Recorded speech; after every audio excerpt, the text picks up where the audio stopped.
Hi, I'm Bart Hanson. I'm the owner and operator of CrushLivePoker.com. The following hand comes from our call-in show that we record at 4:45 p.m. Pacific Time every Monday.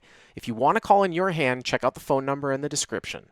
I just have a hand review of a 1-3 session actually in Hollywood Park, California. 1-3, is that, what's the cap? I play at Hollywood Park at least usually once a week. What's the buy-in in that game? 300 max. So it's 100 to 300? Yeah, but the blinds are 3-5. So the blinds are 3-5 NL, 100 to 300. That's sort of weird because I don't understand why they don't just do it the way the bike does it with 1-3 blinds. So do they don't have a 200 game there anymore, right? It's just the 5-5, 500 cap, and then this game is right below. Is that what that is? Yeah, I'm not sure. I'm not a regular there. I was just Okay. waiting for a 5-5 game to be honest. Okay. Okay. But yeah, I have a interesting hand and wanted to call in to see if I could do anything different. Okay. But villain in the hand is 600 effective, and I cover him. Okay. And my image is an aggressive young kid, and I tag this player as more of like a fun older guy from what I've seen, and he seems like a regular just because he's talking to like a lot of dealers and stuff. So Okay. he's UTG +1. He makes it 20, and that's pretty standard in the game that I was playing. From 50, raises were 15 to about $30. Free was pretty standard in the game I was in. Okay. And UTG +2 calls. Okay. It folds to me. I'm on the button with pocket deuces. I just call the step mine. Deep, really deep. I just call blind fold. Okay. Now we go 3 ways to a flop of ace, deuce 4, rainbow. So you flop bottom set. Yeah. Okay. And the fun player, first to act, he leads for 25. Okay. Second player folds, and I'm just always calling here all day, just to trap, really, and underrep my hand. So I just call. Why would you ever do that at this level? Well, just basically for the thing that I said, just to underrep my hands and just raise on basically any turn when he either barrels or checks. I'll just value that. Yeah, but you're playing I mean, I could see the merit for raising, but I just want to keep in a lot of his bluffs or basically anything. Yeah, but I'm not really scared of a turn card, to be honest. No, I know you're not scared of a turn card, but you're playing 1-3, right? So, I mean, what looks stronger? Raising on a later street, it's actually quite strong at this level. And it's not like you're going to get any more money out of him if he doesn't have an ace here anyway. So the lower stakes you go, the more I want to fast play here, because if you just wake up on the turn, it's just another hand that one pair doesn't beat. I mean, I can sort of see what you're talking about, like at higher stakes and things like that, but he bet into 2 people. I would just start building now, because if he's going to have ace-10 or ace-jack, he's never going to fold those hands, but he certainly might fight a fold by the river with those hands if you raise the turn or raise the river. So I would just definitely start fast playing now. And it's not, and there are some people where even at the higher stakes, I would fast play. I would fast play this particular hand here too, but definitely at 1-3, I mean, I kind of agree, but I just think with this fun player, like, you could just easily barrel bluff the turn as well, and you can just get more money out of him that way, even if you had nothing regardless. Like he said, I mean, I agree, but I don't know. In this situation, I think I probably would have played it the same, but yeah, I could see your points as well. So the turn. Yeah, but what is he going to barrel with, though? You know what I mean? Like, what is he going to barrel with, like, later on? I mean, that's sort of my question. Like, all right, so anyways, you call, right? Yeah, I call. So I'm in the car right now, so I can't really no worries. Not too much in my hand, but the pot's like at 100 right now, about, or something like that. Okay. And the turn is a 9 of diamonds, so there's no flush draw that comes in. It's completely rainbow. And now he overbets. He bets 150 on the turn. And I saw him do this like a couple times.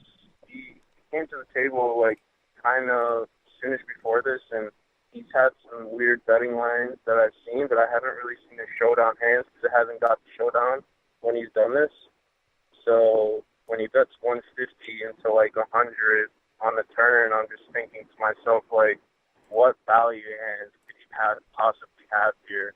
Like in my head, I'm just thinking, okay, this guy's just trying to get me off an ace. He just thinks I probably have an ace here, and he just wants to get me off of it because I can't see him doing this with like a higher set, maybe pocket nines. Like I don't know, maybe he has an ace and is doing Yeah. this. You know what I mean? So hold on one second because we're gonna. Conference locked. Okay, so now we're locked up. So you think that he is bluffing with this large sizing then?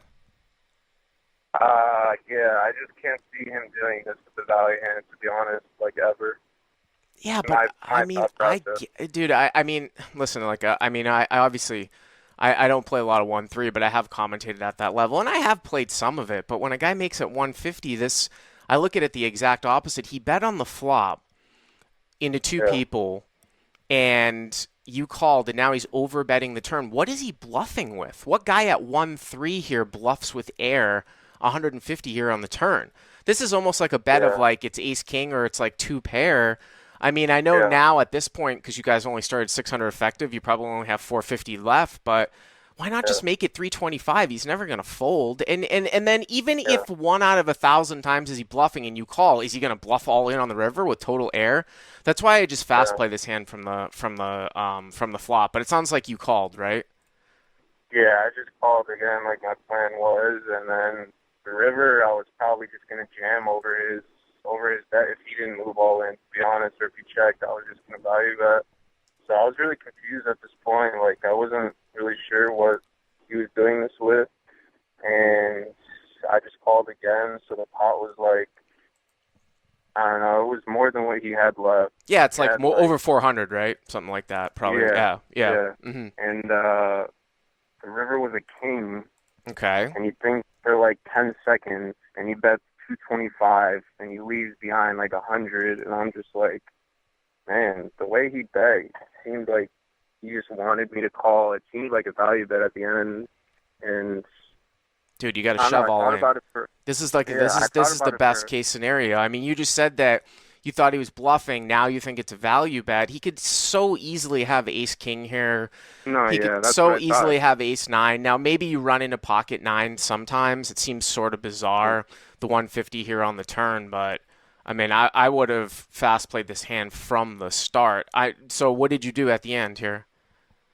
Well, yeah, I just thought I tanked for a long time because I was just like, this guy could easily do this with ace king. Like, I have to shove, but like Sure. something inside of me was just like, man, like I feel like I don't know what this guy has now, but I'm just gonna call. So I tank and call, and he flips over pocket kings, and I lose the hand, and yeah, I don't know. It was just like I said, he was a fun player, and I guess on the turn he was just trying to get me off of like a weakish hand, and then he just his river bet at the end was just kind of scary, and I just ended up calling. But I just wanted to call and ask you, like, I guess you gave me the answer on what you would do different, but I feel like I I don't think I would do anything different here, and I usually just would probably do the same thing, even though Well, here's the thing. So I've um actually seen this type of stuff before. I don't see it that much anymore. Where a guy will make this play. It's actually entirely the opposite of what you're supposed to do. I will yeah see. I've seen people. I used to see this on live at the bike. I'll give you an example where somebody will limp in with kings, trying to get a limp mhm re-raise. They don't get it, and it gets limped around like 3 or 4 ways. The board comes out ace yeah high, and they decide to check raise the flop with kings. Here, yeah either finding out where they're at or trying to get somebody off of a weak ace with a hand that actually has showdown value. It would make a whole lot more sense if the guy had nothing and he did this on the turn with like king yeah queen or like 5-6, but they won't do that. He did it with kings, which is even worse, right? yeah But what I would say though is that when I flop two pair plus and I think somebody has something, especially on a board that's locked down, I guess sometimes people call that a static board where the top pair is really not going to change. Hmm. It's different that if it was like 8 deuce 4 and you're like, oh, I'm up against an aggressive player that might like represent overcards, or he might have ace king and I want to let him catch up. That's much different than ace deuce 4 because it's an absolute Yeah. disaster if a 3 or a 5 comes out, or he just pulls into a check call shell, or he somehow makes a hero fold later on. I Yeah. would be doing a whole lot of fast playing at these levels almost all the time. Yeah. Thanks for the call. Hey guys, if you like what you've seen here, please click on the subscribe button and you'll get notified every time we put up a new video. And if you want to check out CrushLivePoker.com for the first month free, use the code YTA200. Click on the link right there.